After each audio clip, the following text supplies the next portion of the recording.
everyone, welcome back to my channel. My name is Lauren and today I'm going to be talking about my top 10 reads of 2019. Now keep in mind, it is still halfway through December, so these are just my favourite books that I've read so far this year. I have read 110 books so far this year and it's the best I've done ever in my entire life. So I'm really proud of myself and I've read some fantastic books this year and I'm really excited to talk to you about them. In saying that, I do read a lot of backlist titles, so these aren't necessarily books that were released in 2019, these are just books that I read in 2019. So, without further ado, let's just get into it. I do want to start off by saying I tried to do 9 books, and then I just kept remembering all of these other books, and when I went through Goodreads, I went through all of the books that I read this year. I was like, oh, but that one's really good, and that one's really good, so I did try to do 9, but I just couldn't cut it down to that, so I'm going to be talking about 10 books. So the first book I have to talk about today is Again But Better by Christine Riccio. This one was definitely a surprising book. I definitely picked it up because I know that she is quite a big YouTuber. I know a lot of people have been giving mixed reviews to Zenith and I was wondering if this was going to be the same. Turns out a lot of people didn't enjoy this one as much as I did. I guess there wasn't that expectation there. But I was definitely blown away by the story. I really liked the fact that they went back in time and basically it's just following a main character. I've forgotten their names. Most of these, I'm going to forget their main characters' names because I'm terrible at that. And I should probably look it up before I film this video, but you know, time. Anyway, the main character goes overseas for a year for college and meets this guy and they have this kind of fling and this connection. She lies a lot about her life and then in the end he finds out about it and they have this huge falling out and they're not friends. But then they're just like this, it was just like this huge blow up and everything that could go wrong went wrong. And then they go, it's like they go travel back in time and she gets to relive it again. And it's definitely something that I was very confused when that happened, or definitely didn't see that coming at all. And I definitely really enjoyed the aspect of it. I really enjoyed the relationships and it's just something that has definitely stayed with me. It's something that I still think about to this day and it was very impactful for me personally and it was just something that I really enjoyed and I just liked it, alright? That's it. That's all I have to say about it. I liked it. So number 9 is going to be Red, White and Royal Blue. I really enjoyed this one. We're following the first son of the United States and the Prince of Wales, who are not best of friends in the public eye, or they don't get along very well. They don't like each other to begin with, and then they have this meeting and things happen and they basically, to do damage control, they have to pretend to be friends. And during that time they basically just start to fall for each other. And it's definitely one of the best enemies to lovers stories I've ever read. It was so enjoyable. The dynamics were great, the tension was there. It was just everything that I could have wanted in a romance novel and it's just really good. And I'm going to be saying that about all of these because I just love them all so much, but it's definitely something that I really enjoyed and I cannot wait to read more of her novels. So number 8 is going to be The Disasters by M.K. England. I read this really early on in the year and it's probably one of the 2 that I read within the first half of the year that has stayed with me. And I just loved this so much. The representation within this novel was fantastic. The humor, the banter, the action, the tension, it was just everything I wanted. So basically they are in space trying out for the academy and the team each character doesn't make it and they're about to be sent back to Earth to live their life there. When there are terrorists that attack and basically the washouts or the outcasts are the only ones that escape and no one else knows what's happened. Everything has been acting like it's normal and they're the only ones that know what's happened. So they're left with the responsibility to fix it and they're all basically not capable of becoming in the academy, but they have to try and save it anyway after they've just been kicked out. And it was just such a great novel, and the main character in this is one of the funniest characters that I've ever read from, and it was just great to see his point of view, and it was just a fabulous novel. And if you haven't read this one, I urge you to please pick it up, because it was just such a great ride, and it was just so good, guys. Oh. So the next one I have to talk about is Serpent and Dove. Of course, this is going to make it into this video. It is... Oh. I'm realizing now that a lot of the novels that I have in this are like enemies to lovers, because that's my favorite trope, and it just does something to me, and I just yes, sign me up for all of the enemies to lovers. So this one obviously is following a witch and a witch hunter who have been forced to marry. Mind you, the hunter doesn't realize that the girl is a witch, and they start falling for each other, and essentially he finds out who she is, and chaos ensues. It's just, the world building and the character development within this novel is something that I will never be able to forget. It was definitely a very memorable book for me. I'm just gonna say that I really loved it, and you're just gonna hear this like 10 times for every single novel, but it's definitely something that has stayed with me, and it's something that I want to reread. I think this is like a huge, it's a thick book, and I read this within like 24 hours or something. I just couldn't put it down. I was so immersed into the story and so connected with the characters that I didn't want to leave this world, and that's the sign of a good book for me. Alright, so coming in at number 5 is The Daughter of the Siren Queen, which is the second book to The Daughter of the Pirate King by Tricia Livingstella. I absolutely love this duology. It was like out of this world. It was so good. Give me pirates, give me enemies to lovers, give me sassy women and strong, powerful women. It was just like, it was so good, and I definitely love banter in novels, and this is just like one of them that like blew it out of the water. It was just like so good.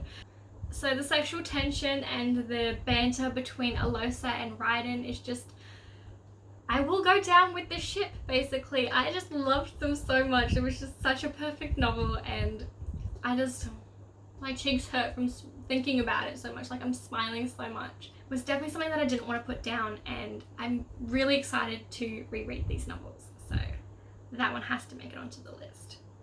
Alright, so we're coming to the last 4 for this video, and in at number 4 is Vengeful by V.E. Schwab. This is the second book in the Villains duology, the first one being Vicious. I read that last year, I want to say, as one of my book club's picks of the month, and it was just, it definitely left a lasting impression on me.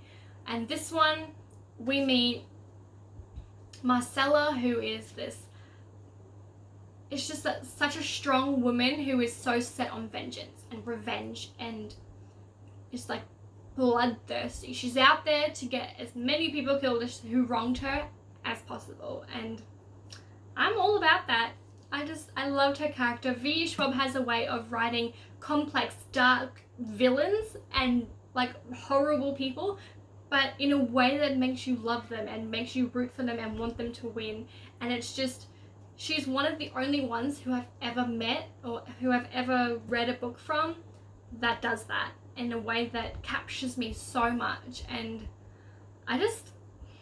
she just has a way with words, and I don't know how she does it, but like, she's one of my favorite authors, and obviously she had to be on this list because I absolutely love this novel. Alright, number 3 is one that I haven't really heard many people talking about at all, and that is Running with Lions by Julian Winters.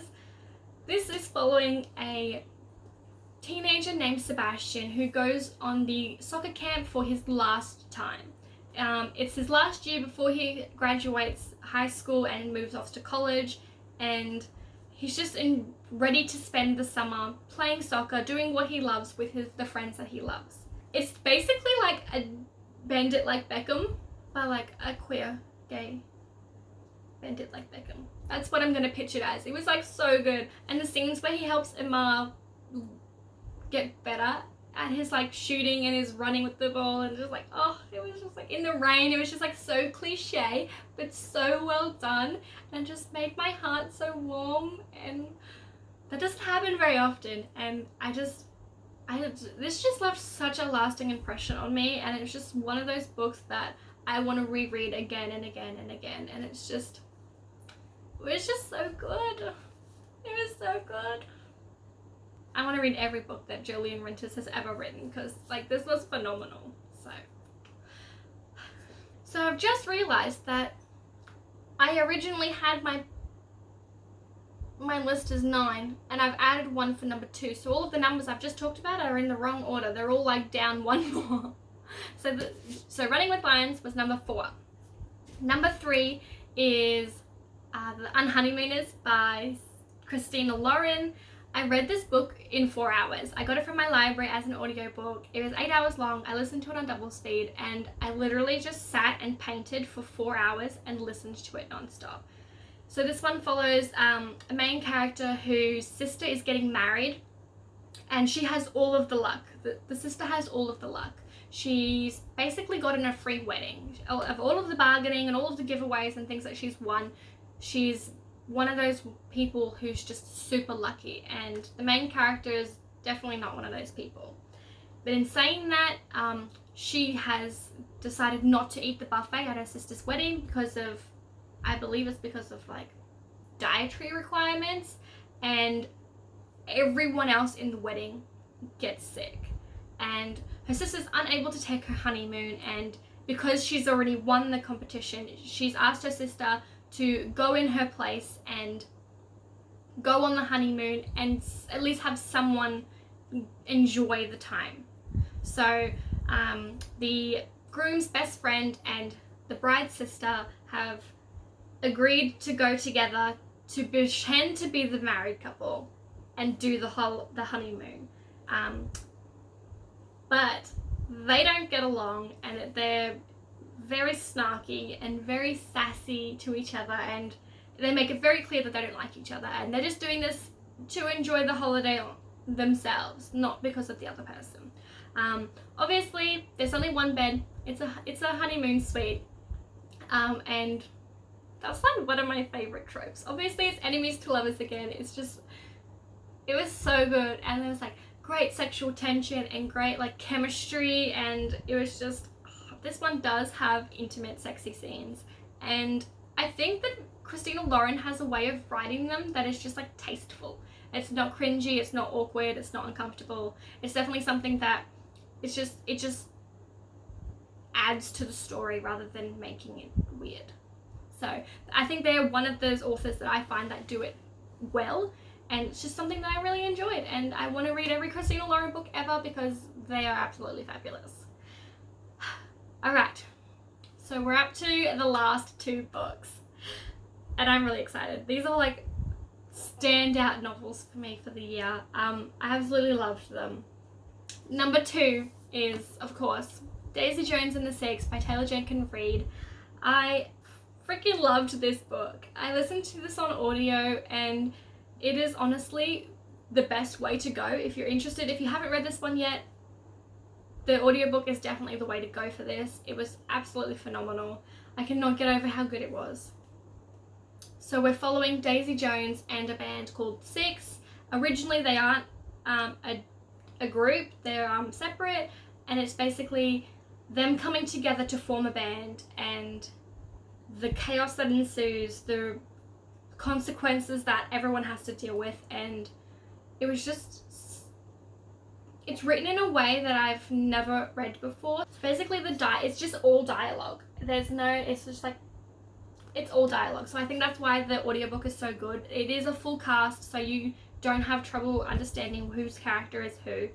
They all have very distinguished voices, and it's just something that I just have so much difficulty not believing that this didn't actually happen. Like, in my mind, this is real life. This isn't like fiction. This is really what happened. And it's just, Taylor Jenkins Reid has a way with words in making, like, transporting you to this world that is fictional, but making it become so believable that it's just so it's impossible to distinguish. And that's something that I really love about her writing. And this is something that I'm not going to forget. I really want to read this one again and again and again. It's never going to get old. Like, if I could read this 5 times and still enjoy it as much as I did the first time, I think. So we're coming up to the last book. I feel like I've been talking for ages about these novels.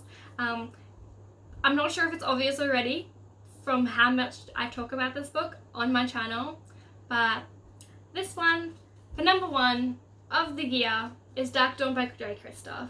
This book broke me. It made me emotionally distraught. It ruined my happiness, and I have never sobbed so much in a novel as much as I have in this one. It absolutely killed me. But I think that shows the way that J. Kristoff writes his characters, that they're so connected to you that you're crying over someone that doesn't really exist, and you're crying over scenes that didn't really happen. Like, this world doesn't exist, but he writes it in a way that I'm just so invested in this novel, and if anyone dies, I'm gonna cry my eyes out. I didn't realize how invested I was in this trilogy until this novel. Like, this one broke me in ways that I never thought I would be broken, and it also made me so happy in ways that any of these other books that I've already talked about haven't, and it just left such a lasting impression on me, and I cannot wait to visit this world again and again and again. I know that every time I read it, I'm going to pick up extra things, and it just made me the most emotional, and I think that that's really what I want from books. I want to be immersed in a world so much that I want to live with these characters. Like, Mia was so badass and so fearless, and Ash and Trip were just like perfect. I don't even have words for them. Like, they were just so good, and as a team and as a book as a whole, it was just like a phenomenal read. It was a phenomenal journey. I'm really sad that it's over, but I'm so glad it happened at all, and I'm just so thankful for Jay for this novel, and I cannot wait to read everything else that he's ever written. So that's a thing. Alright, that was a wild journey. Thank you so much for staying. Let me know in the comments below your favourite reads of the year. If I've mentioned any of them that you think are your favourites too, let me know. I'm always happy to know what you read or what you loved. And thank you so much for watching. Feel free to like and subscribe if you haven't already, and I'll see you next video. Bye!